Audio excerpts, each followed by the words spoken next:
So I just recognized all the dignitaries, and there's a really important one I need to recognize, and that's you, Lori. So Kevin asked me to do this, and I thought, you know, Lori, put up with Kevin all these years. We should have sent that to the awards committee for something. But the thanks to you, police work, it's shift work. It's long hours. His phone's going off in the middle of the night, and 42 years of that, you know, thanks for everything. He couldn't be where he was or have the success without your support, so we thank you for that.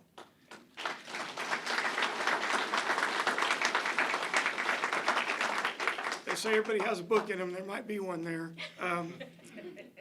And I heard already yesterday, Kevin told me that Lori already said that he couldn't really bother her while she's working, and I think they talked about even like retirement counseling or something like that. So hopefully that goes well. Kevin contacted me about a week ago, and he asked me to speak at this retirement, and I gladly accepted that. He and I worked together many assignments over the years, so I was happy to do it. And he actually got with me a couple days after that, and he gave me some notes on his career, and I actually have those notes right here. I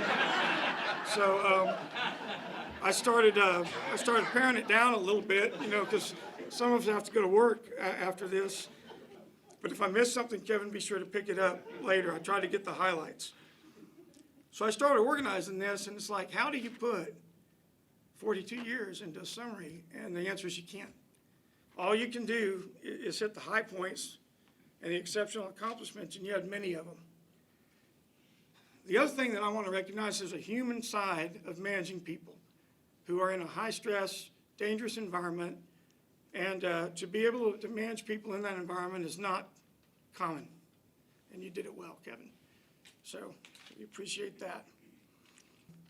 Here's the higher points that I picked out of the notes, at least, for Kevin's career. Prior to working here, he attended Sam Houston State University, and he was on a pistol or a revolver team. I'm not too sure many colleges have those anymore. They'd probably send you to grief counseling or something if you suggested that. But he was on a pistol team, and that'll be relevant later because it got him into a training position here pretty quickly.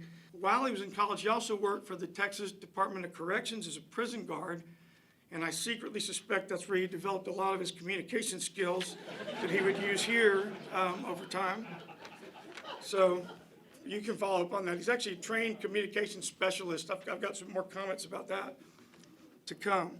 The point about Kevin, though, is from the day he's hired here, he displayed a pattern of excellence. He was a class president of his academy class. He was the top academic cadet. He was the top shot in the class. He started with a excellent performance, and he just continued. He was a patrolman for about 10 years, and if you're a patrolman for 10 years, you get street creds. Street creds means that when you're supervising officers, you can say you've done the job, and I think it's an important part of it, that you can do the job, everybody knows it, and Kevin had street creds when he promoted. So he promoted in 1992, and he was originally a patrol sergeant, which everybody does when they promote. But he very quickly came on SWAT as one of two supervisors, and that was kind of where he and I started to cross paths the first time. So Kevin got put over the sniper detail. The sniper pit, that's right, that was what we nicknamed it. So the sniper pit was at the absolute end of the distribution chain of supplies and material.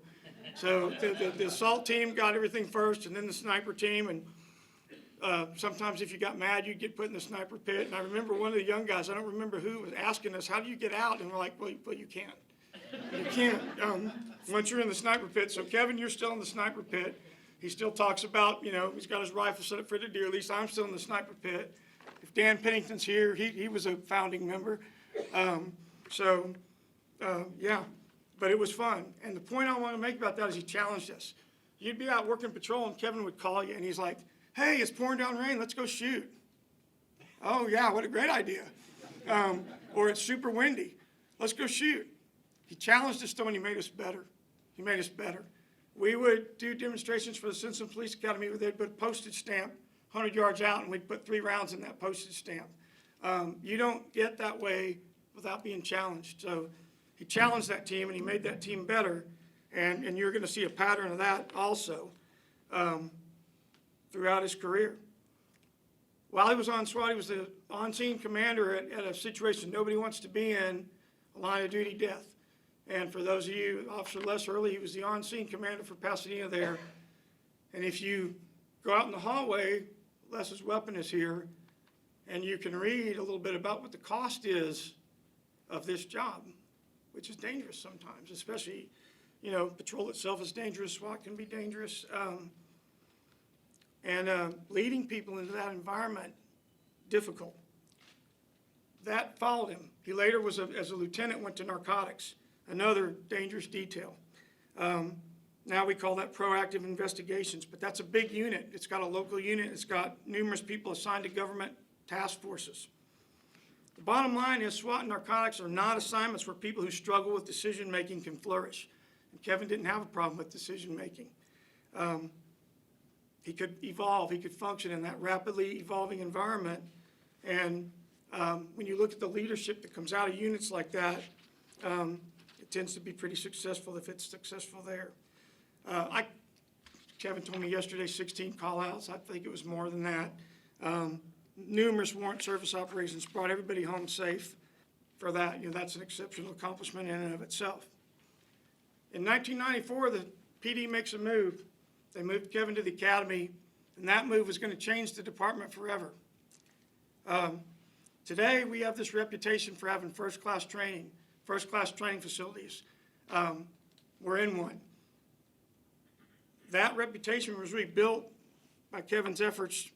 We were in a little building off of West Shaw Street. It was an old bank building or something. It was tiny. I can see some of the retirees back there shaking their heads. Yes.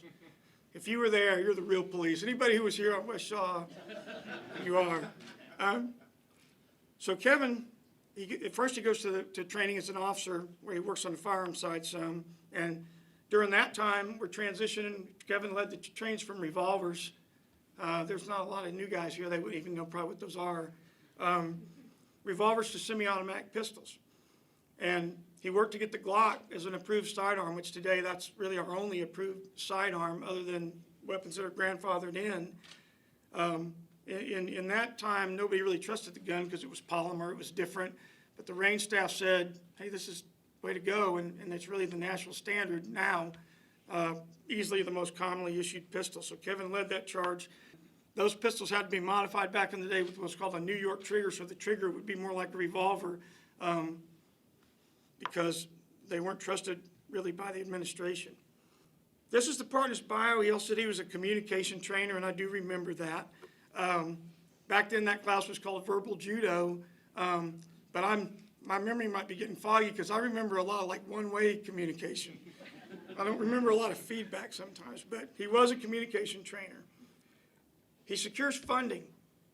We had a narcotics seizure. It's at 4801 Spencer. It's still a police facility today where our traffic division is. And at 4801 Spencer, he gets them to use that as a police academy. Kevin always had a knack for finding talent. So he grabs Tom Shepard, who's an architect, and Tom designs all the stuff for free, which that is the price the police department likes the best. And he designs the inside of that building. That building was functional. That building was a police academy for over 20 years at almost very little cost to the city. And that expansion in that facility is where we built the reputation for excellence in training.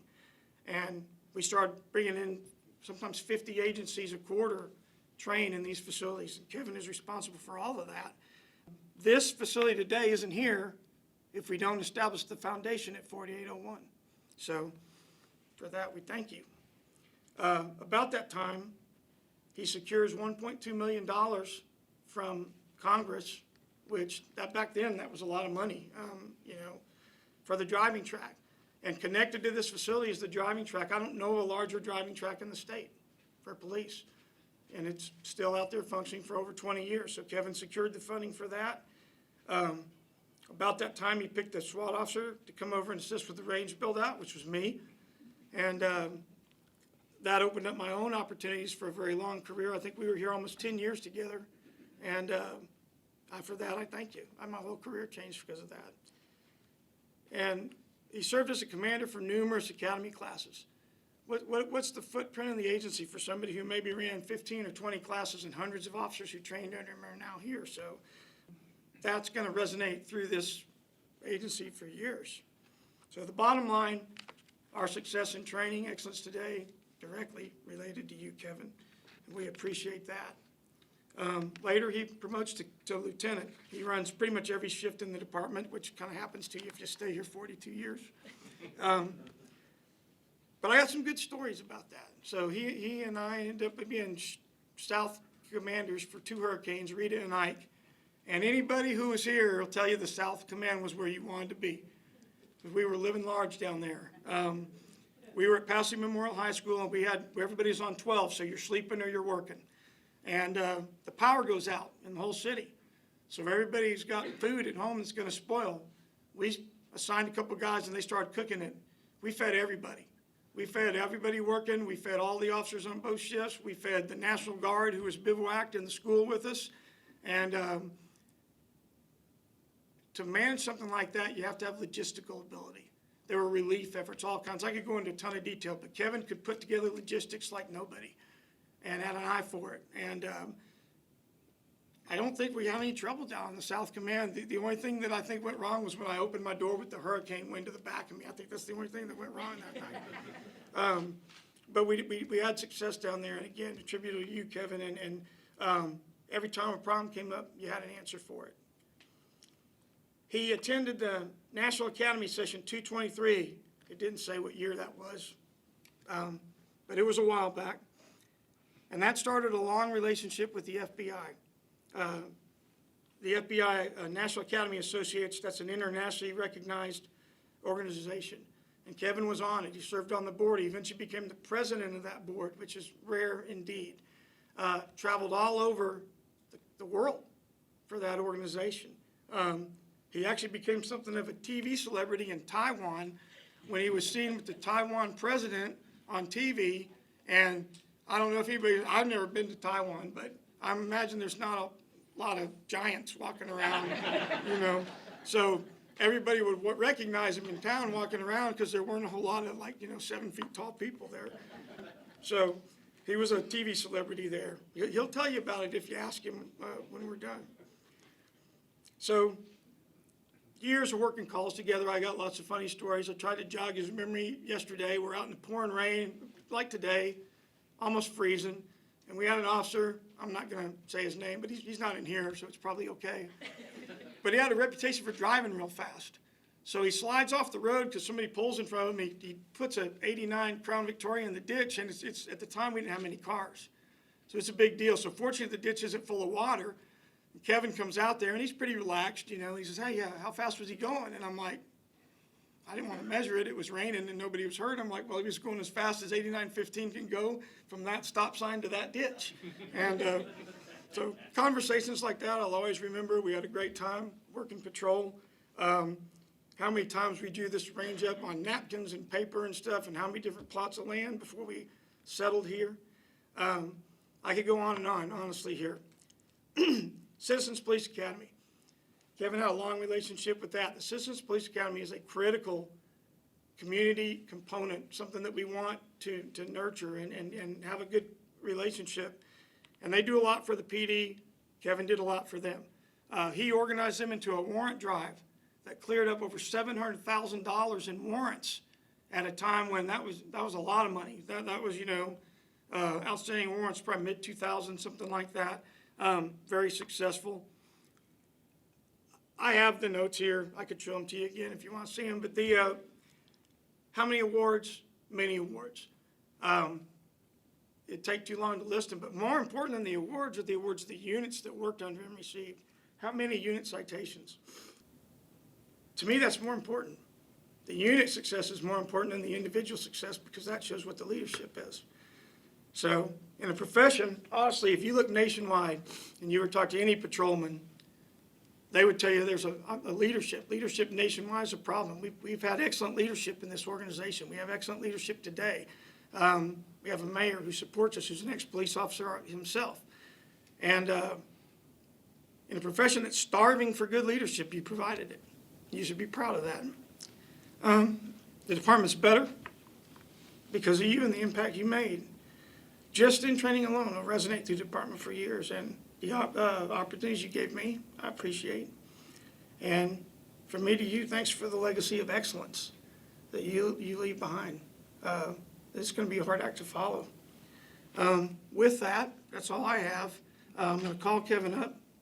The city does shadow boxes, and we're actually proud of them. We do a good job. Kevin did a nice shadow box here. Come on up, Kevin. Let's get a look at that. He's got 2 of them here, and he can explain what they are.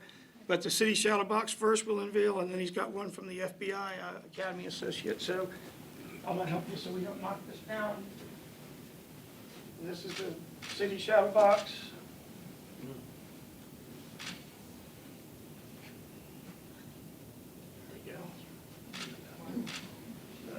You can see, you've got every kind of badge that you can have there, all different ranks.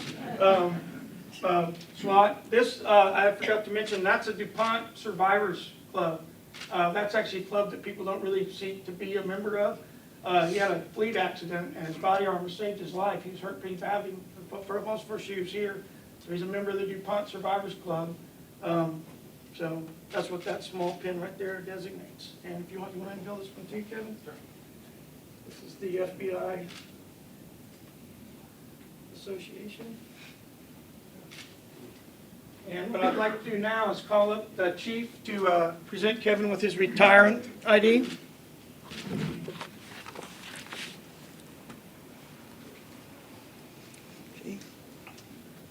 Thank you very much. Kevin, appreciate your 42+ years of service, and you actually pinned my first badge as a sergeant over in the academy, and I am honored to issue you a retirement badge. Yes, thank you very much.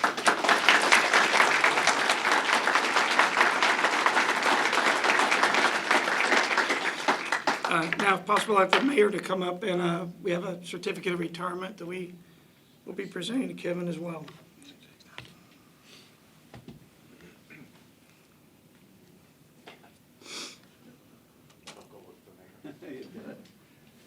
Kevin, it's my honor. Matter of fact, when you was president of the FBI Association, I was able to travel with you on an event where you actually spoke to a crowd of about 5,000 people. You did an excellent job. I was very honored being there, representing our city. Thank you for what you've done since I've been mayor, stepping in as assistant chief when we needed an assistant chief like you. You took care of the problems that we needed, and we thank you so much for that. So this is just a small token of the city. Shadow box overshadows us, but this is a thank you for your 42 years of being a great city employee. And it's my honor knowing you and your family. Thank you.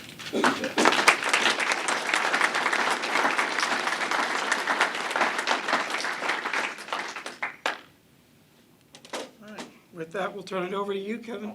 Thanks. Do you need your notes? Yeah, I need my notes.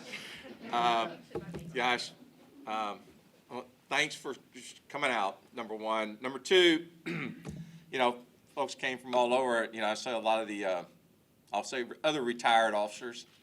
Carl Williams, we were just talking, I'm the last of our academy, the 36th. So we're both W's, and he left 3 years ago, and I'm the last, and I'm a W, so I had to be the last one to leave. So, you know, there's been a lot of work. You know, I was raised, you know, you do the best you can, and I tried to make a difference. But, you know, their cost came with that. I made mistakes because, you know, sometimes we're driven for accomplishments, and we don't think about the people that, how it affects them so much sometimes. And I learned that the hard way because, you know, we drove hard.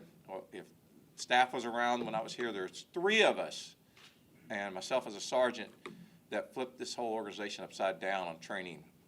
Went from doing 12 schools a year to 100 and running an academy with 3 staff members and myself. So I pushed those people to the limit. None of them are here, I don't believe. But learned a lesson. You burn people out pretty quick, and then you just have a vision. And for those of you who don't know, that I'm going to take credit for one thing. You know, really, the plaza that's going to come around outside the police department, outside the police station, Davis Street is going to be shut down. It's going to be turned into a plaza area for all the city facilities, which are beautiful. That street's going to be shut down from a vision I had and shared it on front porch one day with the mayor, and he actually made it happen. So I think it'll change the way the whole city facilities look over there. I can't say enough about the folks I've worked with. You know, you can say I did this, I didn't do anything. We all did it together. You know, I threw out ideas. People looked at me like I was nuts. They steered me in a different direction, so we tried to work together. But if it wasn't for the folks that I had working with me, couldn't have done anything. So really, the mechanics of everybody that works here, the talent is unbelievable that we have. And you just got to find that talent.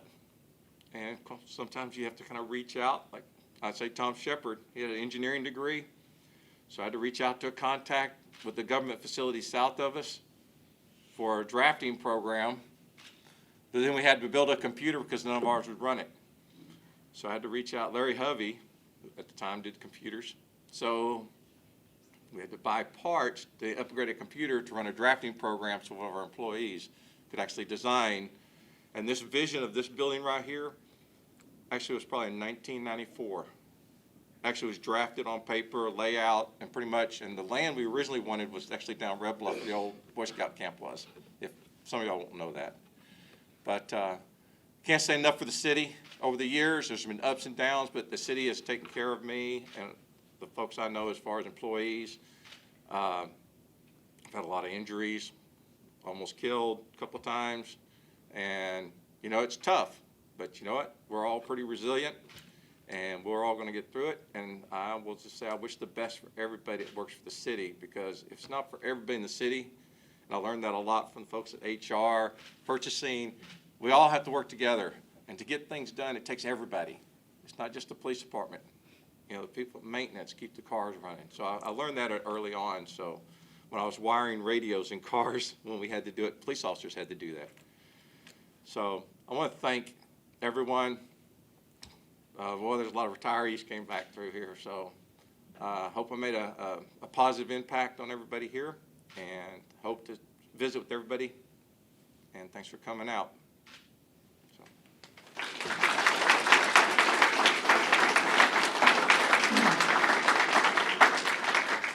Thank you, Kevin. This concludes the official ceremonies, but we do have some cake and punch down the hall for anybody who wants to stay and visit. You're welcome to visit as long as you want.